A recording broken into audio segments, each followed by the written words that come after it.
everybody, I am April Caverhill. I am the Family Sunday Coordinator for the Art Gallery of Greater Victoria.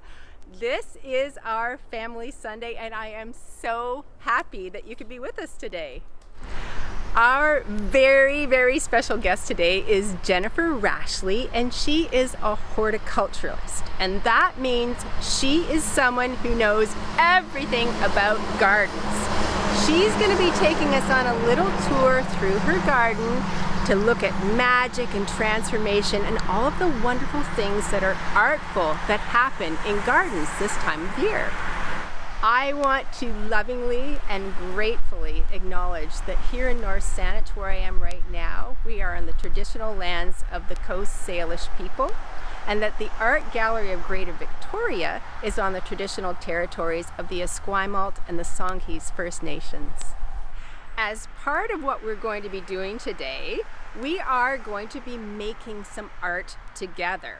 So if you want to be a part of this, grab yourself a marker or a pencil, a piece of paper. It can be big or it can be small, it doesn't matter. Also some yarn, a nice color that you really like, and a piece of just regular old white copy paper. That's all you're gonna need. Hi everyone, and welcome to my garden. This is my home garden that I actually started from scratch in March. Would you believe it? When this whole crazy COVID thing started, it's like, I want to grow more food, and I am going to turn the lawn in my front yard into a food forest. And so that is what I did. I borrowed my neighbor's tiller. It's bright red, and we just tilled it all up, and I planted a whole bunch of seeds. So welcome. And I'm really glad that April's asked me to spend this morning with you in the garden. And she said, Jen, the theme is going to be magic and transformation. And I said, well, that is so easy to do that in a garden. Because really, if you stop and think about it, a garden is all about magic and transformation. And if you don't quite believe me yet, I am going to prove it to you this morning. So, I love growing seeds. I love growing food. And my favorite parts of it all are actually the very beginning and the very end. I love taking the seeds out of the cupboard and starting them in the soil and seeing that very first shoot come up and that beginning of the whole cycle. And I love the end of the season when I come back and I gather the seeds up and store them again for next year. And it's such a neat reminder to me that time actually moves in circles. We often think of time as moving like a train going around a track, straight forward. But actually, time is a series of cycles over and over, repeating seasons, repeating years. So I want you to come with me, and I'm going to show you one of my favorite plants, just to show you what I mean. So I think you guys know what this is, hey? This is a tomato bush. And it is at the very end of its life. Oh my gosh, this crazy vine is starting to really get stressed out. You can see it's got a bit of blight on it now. At this point, it is time to bring this out of the garden. But these little delicious morsels, it's like eating tropical fruit, and I love to come out and pop them in my mouth constantly. It's called Sun Gold, and it's from West Coast Seeds if you want to grow them. But check this out. Come right in. When I squirt this open, and it's probably gonna squirt right in my face! Oh my gosh! I am covered in seeds! Am I not? Oh, it went right in my eye. Holy moly. April, if you have to laugh, I think I have to cut and get this out of my eye. So check this out. If you open this up, look at that. So you might say, okay, big deal. It's a tomato and there's seeds, but do you realize what that is? That is new life, ready to go for next season. So if I take those seeds and I get all of the lovely organic juicy stuff off of it and I dry them out and I keep them well over winter time, I plant those next year, and look what happens. Every single one of these, every single one, if they germinate nicely, they grow to be a whole big plant just like that. One of these little seeds from one of this mama plants becomes a whole new plant next year. I think that's frankly miraculous. And I'm going to show you how to save seeds. So let's go inside right now. I'm going to clean the seed gunk off my face, and then we are going to get going on this. Come with me. So before we go inside, I wanted to show you this bush. It's called Apple of Peru, and it's the first time that I've grown this, and I loved it this year. It gave me such beautiful foliage for flower bouquets. And talk about transformation. Look at it right now. It is an old, wizened, gorgeous old dried, shriveled up thing, right? You probably wouldn't want to put it in a flower bouquet.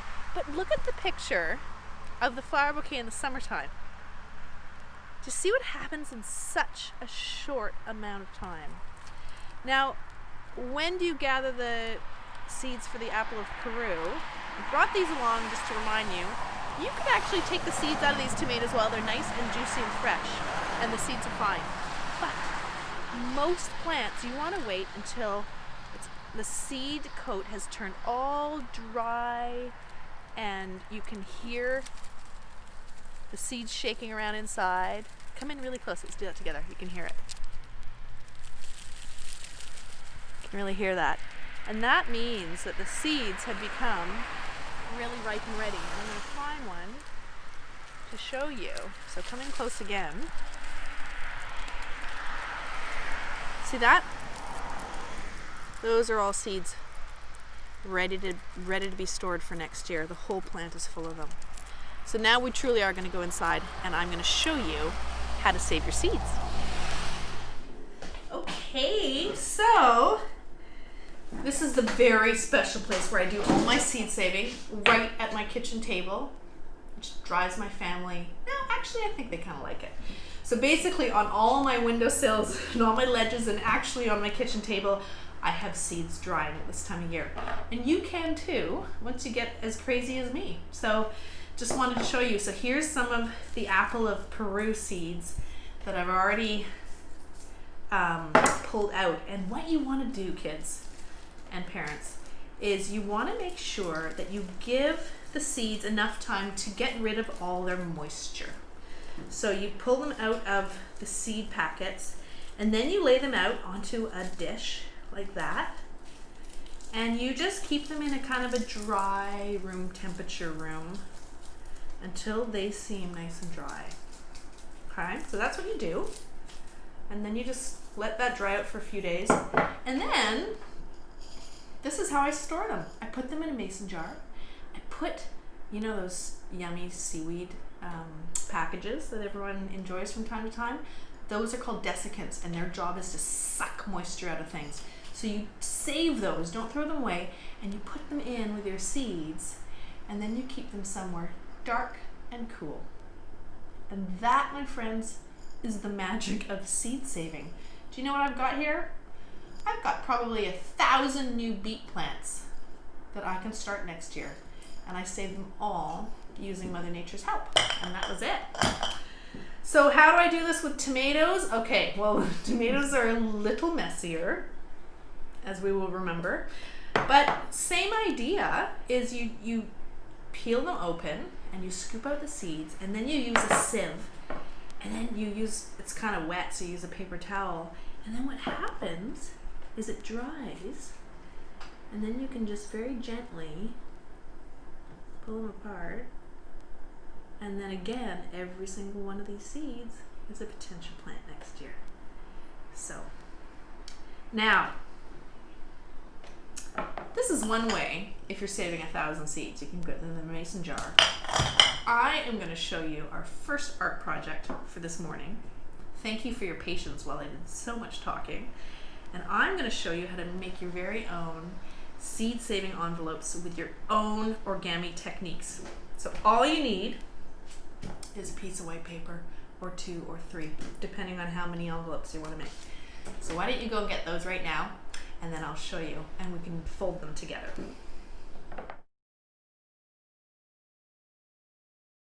Okay, so how you start is just with a very regular piece of paper. So I'm going to show you, why don't you watch, you have the sheet out in front of you right now, and then watch me, I'll explain the step, and then I'll let you have time to do it yourself, okay? So here we go. This is step one. You start with it as a rectangle, but you don't want it to be a rectangle. It needs to be a square. And the easiest way to get an exact square is you take your bottom corner, make sure you're watching, don't jump ahead, and you have it come up to meet the top of your paper, right along there, like that. Okay, so that's just met right there. And then you see this little extra hangy bit, that's the extra part that you actually don't want. So what you do there is you fold this over so that it meets that edge of the paper, and you use your fingernail, and then you turn that over, and you crease it, and that way you can just tear that off. If you don't feel comfortable doing that, you can use scissors as well. But what you're aiming for is a beautiful, gorgeous rectangle. So we're going to pause this right now so you can do the job too.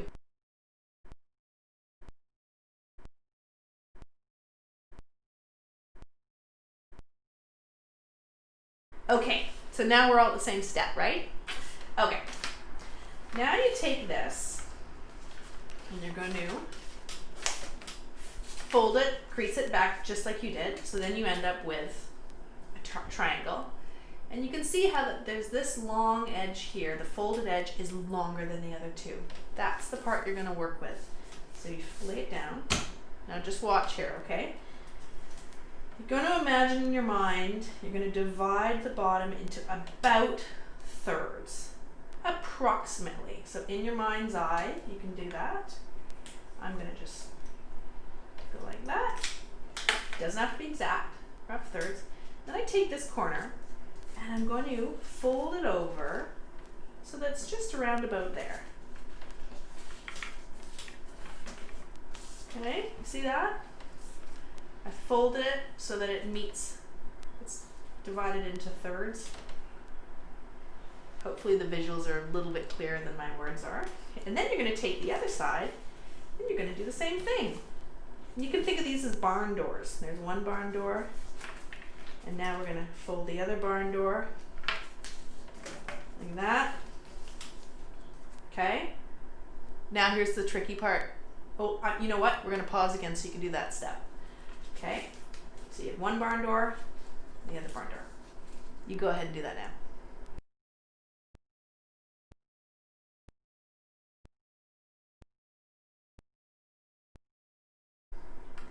Okay, we ready to go on? Now what we do is we take this barn door and we're going to tuck it right in the crack there in the middle. So you just go in there, you open it up, and then this goes right in there.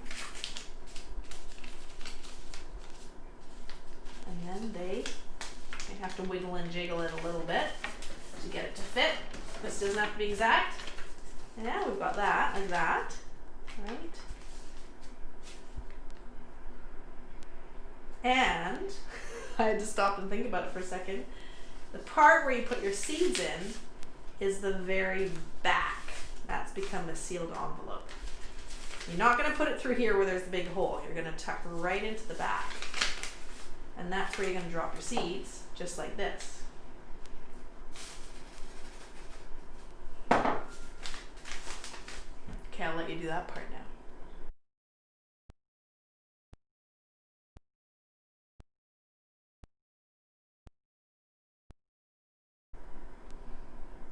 And then the last thing you want to do is you just fold down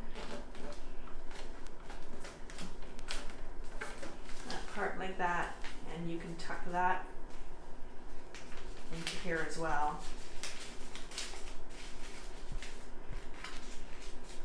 You can tuck that right in there. And now you've created a sealed little envelope for your seeds. And the last part, of course, is you're going to decorate the front. So I'm going to say apple of Peru from Jen's garden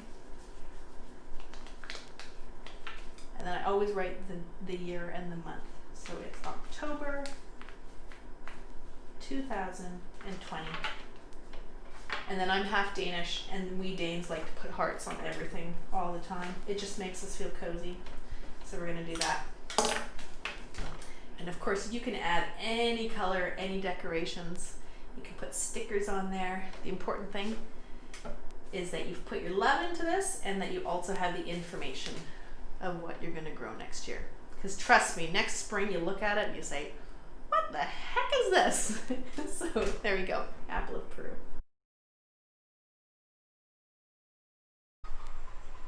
So why don't you come in and I will introduce you to our next art project, which is about trees. Now this tree, what I love about trees is they connect us to generations. And so this tree is actually more than 100 years old. And I don't know, I wasn't alive, but I think my grandparents planted this on the property. And it still, every single year, it just graces us with so many apples. And what we do at this time of year is I send my son out in the morning and I say, go pick your apple for his school lunch. And it makes the best applesauce in the world. So I just adore this tree. When I was a kid, it was here, of course. It kind of looked the same as far as I could remember. I used to climb it all the time. And then it drops some of its apples and makes a big red pile on the ground. And then I think we get something like 200 apples on a good year. So I wanted to introduce you to this gorgeous tree, and I also want to show you another tree that I love that's at the front of this property. So this is another tree that is so beloved in our family, and I wanted to introduce you to it. And it is called the Linden Tree. And the Linden Tree is sort of unusual because all the chestnuts in the spring, they all leaf out and turn green. And then you start looking at this tree and it's still all naked and wintry, and you think, is it dead? Has it died? And no, it hasn't. It is just one of the last trees to leaf out in the springtime. And then it does, it leaves out. And then at a certain time, my mother would be able to tell you exactly when something really magical happens. And come over here and I'll tell you about it. So the linden keeps its skirts down low so that it comes right down. And I think part of the reason it does it is because it creates the most beautiful flowers. And the linden flowers are celebrated in places like France. Come on in so you can hear me. And the bees also adore it. So there is this period of about 2 weeks where the whole tree, if you come out, you just hear this din. And all over it, it's just alive with bees. And this year, for the very first time, I actually picked all of those blossoms and we made fritters out of some of them and deep fried them and ate them. They were so good. And of course, people also make soaps and perfumes. So here's another magical tree. And the magic of trees, just the older you get, you'll find. You'll remember me when you're an old lady or an old man. You'll remember it. Trees become more magical as we get older. There's just something about them. As a kid, I was like, yeah, trees. You take them for granted. I did. I loved climbing them, but you always think they're just going to be here. And then you start to realize all the wonderful things that they do for us. So I have a really wonderful exercise for us, which is a tree meditation. And we're going to go inside, and I'm going to hold the camera now, and I'm going to ask April to do some drawing, and I'm going to lead all you guys through a bit of a tree meditation. So let's go do that. Okay, everyone. So now we're back in the kitchen, and we're going to do a really lovely activity, which is I'm going to lead you through a guided tree meditation, and then we're going to do a drawing activity. So we'll start by, you can actually put down your marker and you just do what April is one of the students. So you just do exactly what April is doing. So you've got your paper in front of you, and you got your marker in front of you, and you can start by closing your eyes, and we're going to go into our imaginations. And I want you to imagine yourself in a field. A big, beautiful field. And I want you to take a moment just to really sink into this and get your imagination flowing. So take a moment and you look up into the sky and just tell yourself what kind of day it is. Notice it. Is it sunny? Are there maybe wispy clouds in the sky? Maybe there are storm clouds coming. Maybe there's no clouds. Maybe it's overcast. It's completely your daydream to imagine.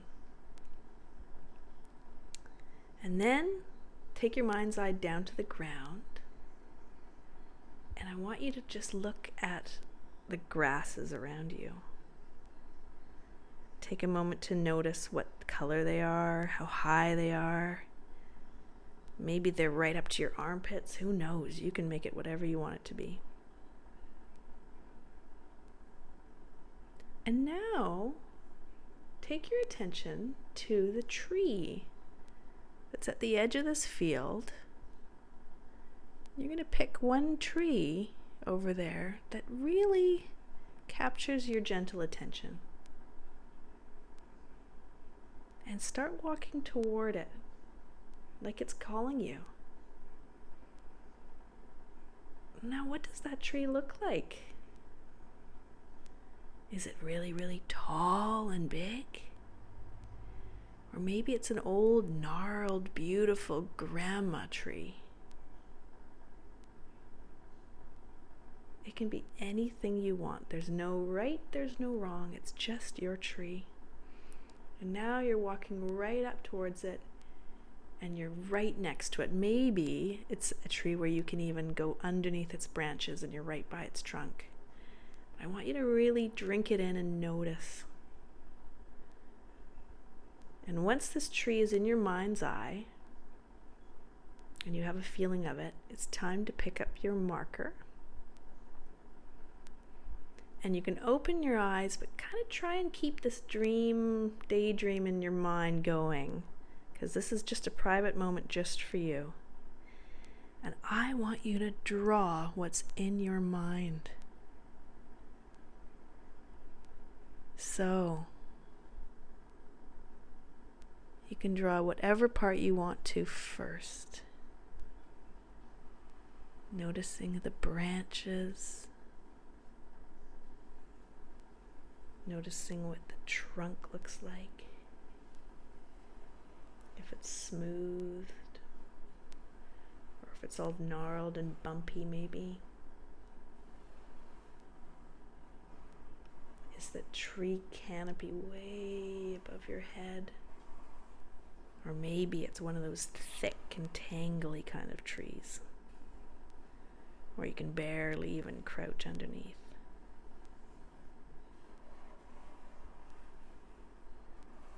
What do its leaves look like? Maybe it's winter, maybe it doesn't have any leaves. Maybe it's covered in fruit.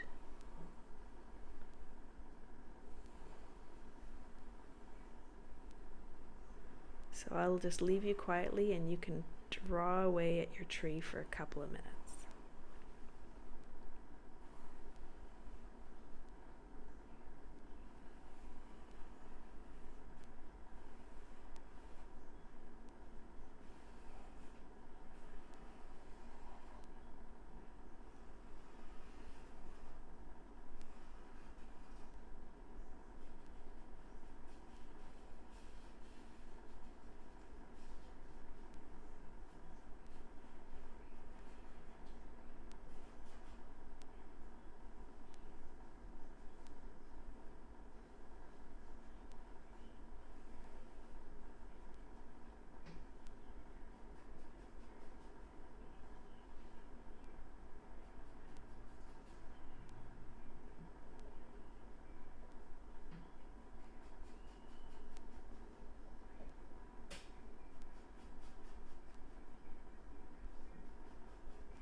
Okay, April's got that look on her face that says she's feeling kind of done and satisfied, so hopefully you are wrapping up as well. And know that you can always come back to it later. But isn't that fun, just seeing how your imagination can play with a marker and a piece of paper? It's all it takes. And if you want to go ahead and sign it, if you feel like it, you can write your name on it. Okay, and after you're done, make sure you stick it up on the wall or on the fridge or whatever you want to do to show that off to the world. So I hope you're feeling all super relaxed after that meditation. I feel good. So I was thinking for our third art project that we could do something that people do in Japan. In Japan, there's a tradition called Shintoism, and it is revering of natural spaces, and it seems like trees are especially seen as something very sacred and important. And so what you'll see when you're walking around or visiting in Japan, suddenly you'll see that a certain tree has been beautifully decorated.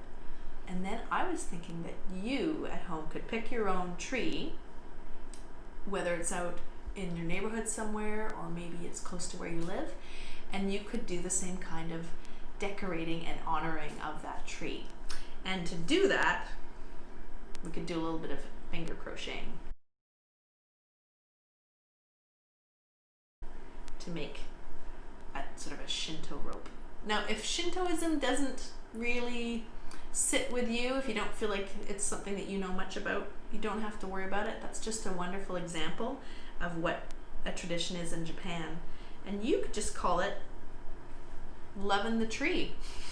Easy as that. So this is how you start.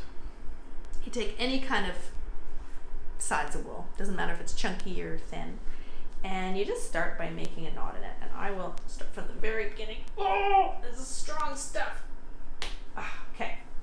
Start, and you can just make a little knot in the edge. Like that, okay? Make it so it's like a little loop. Enough that you can fit just squeeze your thumb and your first finger through. And then what you do is you just make those into little lobster pinchers, and you go up and you're gonna hold that with your left hand, and you're gonna grab that piece of string and you're gonna pull it through. Okay?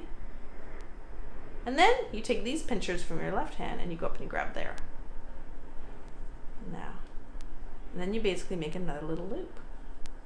You get your little lobster fingers there, go through there, and they want to go and grab something, they're going to grab that thing right there, whoop, and they're going to pull through. And then you climb the little ladder and you pinch that off. And then you make another little loop. If it's too big, you can pull it, make it smaller. So then you've got your next loop, your little pinchers. You go and you grab it, through it comes. Climb the ladder. Take your lobster pinchers through. Okay, and I'm going to just show you what it looks like when you go faster. And it's not something that you need to get too fussed about if it's one loop's bigger than the other one or smaller than the other one. You just go for it.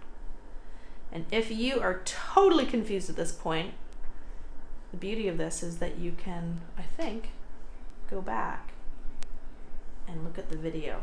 And there are also, if you Google finger crocheting, finger chains, then you can find it. So you're just gonna go for it. I'll slow it down again. You're holding here. You've got your lobster pinchers. Come here, grab it, and pull through. So let's just do that for a little while together. And I'm thinking that I'm going to go and decorate the linden tree because I know my mom loves it and she's visiting right now.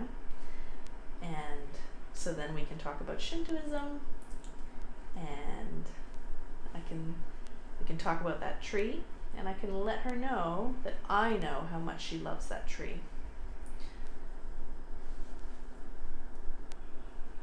Whenever I look at that tree, I think of my mom.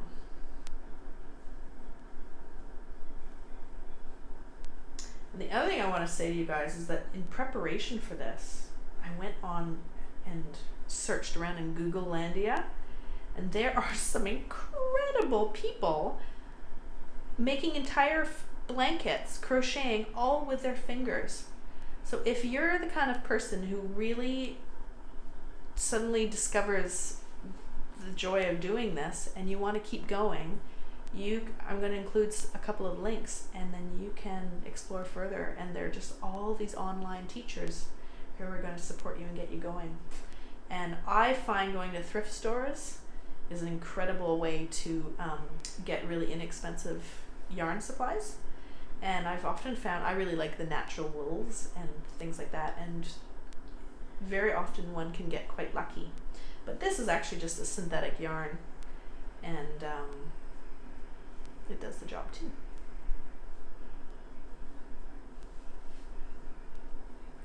So you can keep going on that on your own, but I think at this point we've got enough of a beautiful colorful shoelace, tree lace, that we can go and decorate the tree.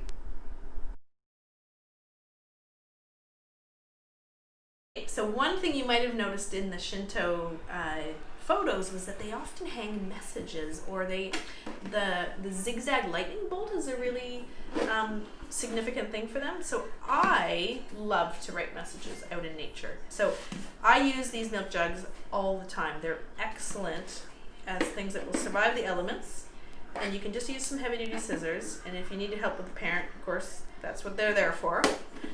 So you just cut right in and cut down into the flat part of the jug, and you could cut out a shape, you could cut out a strip. I think I'm going to just do a strip, and then maybe I'm going to do, what am I going to do at the end? I'm going to do maybe a little bit of a triangle, and maybe a bit of a wiggle, and another little wiggle, and then I'm going to, at the top, if you had a hole punch, no, you can't do that, because you've already made your string. So what I'm going to do is I'm going to make a little hook, but you got to just be creative with whatever you want to do. This is what I'm going to cut out, and I'm going to make it a little bit deeper.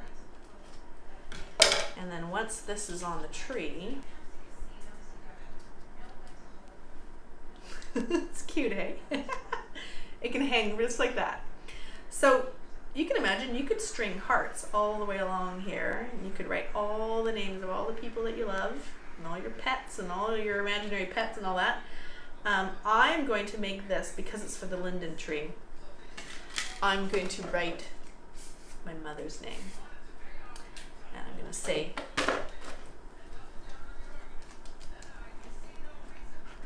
Nina.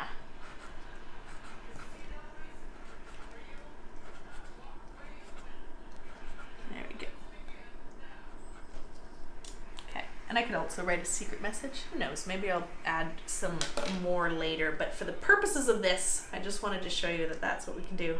So why don't we go outside and we will hang this on the tree. Okay, let's go. Okay.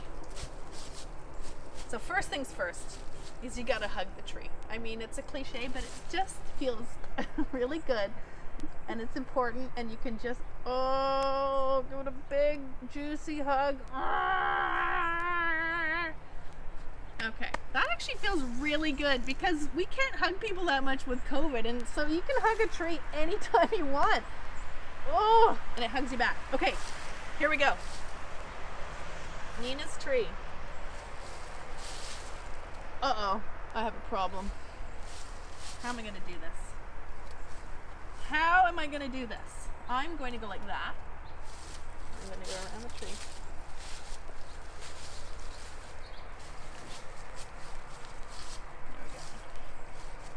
Now, let me say one little word of warning about this.